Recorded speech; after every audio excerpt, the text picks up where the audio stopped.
அவர் எப்படி அவமானப்படுத்தினார் உங்களுக்கு தெரியும்.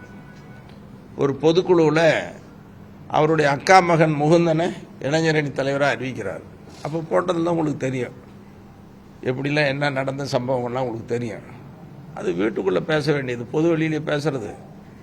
நான் பனையூரில் அலுவலகம் துவங்கிட்டேன், நீங்கள் அங்கே வாங்க என்னை சந்திங்க. அப்போ என்ன இதில் தெரியுது, ஐயா கிட்டேருந்து கட்சியை பிரித்து கொண்டு போகணும் அப்படின்னு நினைக்கிறார்.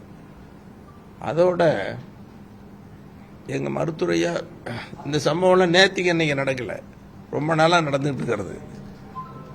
எங்கள் முக்கிய நிர்வாகிகள், நிர்வாகக்குழு உறுப்பினர்கள், மூத்த நிர்வாகிகள்லாம் கூப்பிட்டு ஐயா ரொம்ப கண்கலங்கி பேசுவார். அன்புமணிக்கிட்ட சொல்லுங்கள், கூட இணைஞ்சு பண்ண சொல்லுங்கள், நீங்கள்லாம் போய் நாங்கள் பலமுறை நேரில் போய் பேசணும். தோட்டத்துக்கு வர சொல்லி, தைலாபுரம் தோட்டத்துக்கு வர சொல்லி பேசினேன். அது நிறைய சம்பவங்கள். ஒரு சம்பவத்தை மட்டும் சொல்கிறேன். எங்கள் இயக்கத்தில் ரொம்ப வயது மூத்த தலைவர் பூத்த அருள்மொழி, இன்னைக்கு வன்னியர் சங்க தலைவர். அவரும் நாங்கள்லாம் ஒரே வயசு, அவருங்க எனக்கும் ஒரே வயசு. பேராசிரியர் தீரன் முன்னாள் தலைவர், உங்களுக்கு தெரியும், இவங்கெல்லாம் கலந்துக்கிட்டாங்க.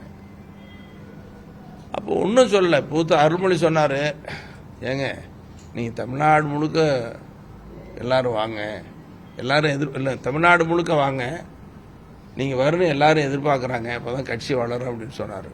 உடனே எந்திரிச்சு சேர்னார் பாருங்க. பேசாமல் அவர் வாயை மூடிட்டோம், ஒருத்தருமே பேசலை. ஏதாவது நல்லது சொன்னால் அவரால் தாங்க முடியாது, பொறுத்துக்க முடியாது, அவ்வளவு இது பண்ணுவார். நாங்கள் எங்களுக்குள்ளே பேசுவோம். என்ன பேசுவோன்னா, ராஜா வீட்டு கண்ணுக்குட்டி, ராஜாவினுடைய மகன் எப்படி இருப்பாங்க, எங்கள் மருத்துவரையா ஒரு ராஜா மாதிரி நாங்கள்லாம் பார்க்குறோம். அவர் மகன் ஒரு கண்ணுக்குட்டி, ராஜா வீட்டு கண்ணுக்குட்டி, ஓடும் விளையாடும், அவன் பொறுத்துக்கிட்டு தான் இருக்கணும், எட்டி உதைக்கும் சீறி பாயும் அப்படி நினச்சிக்கிட்டு அதெல்லாம் பொறுத்துக்கிட்டு தான் இருந்தோம். எவ்வளோ பிரச்சனைகளை நான் இன்னும் மனசை விட்டு சொல்கிறேன். மருத்துவரையா கிட்ட கடந்த 4 மாதமாக நான் வாங்கிக்கிட்ட அவமானங்கள், திட்டு கொஞ்சம் நெஞ்சல. மருத்துவரையா மேலே கோவப்பட்டது. என்ன கோவம்னு சொன்னால், ஐயா அவசரப்படாதீங்க ஐயா, கொஞ்சம் பொறுங்க ஐயா, பார்க்கலாங்க, எல்லாம் சரியாக போயிடும்னா ரொம்ப கோவப்படுவார். என்ன அசிங்கமாக திட்டிக்கிட்டு இவ்வளோ அவமானப்படுத்திக்கிட்டு, இன்னும் தனியாக போய் ஒரு இயக்கமாக 100 நாள் நடைப்பயணம், இன்னும் வெளியில் போய் தனியாக கட்சி நடத்திட்டு இருக்கிறாரு. நீ இதை போய் பேசிட்டு இருக்கிறீங்களே, போய் கூட்டிகிட்டு வாங்க மணி, இப்படியே போகிறோமா, போய் கூட்டிகிட்டு வாங்க, அன்புமணி கூட்டிகிட்டு வந்து நான் என் கூட சேர்ந்து பண்ண சொல்லுங்க.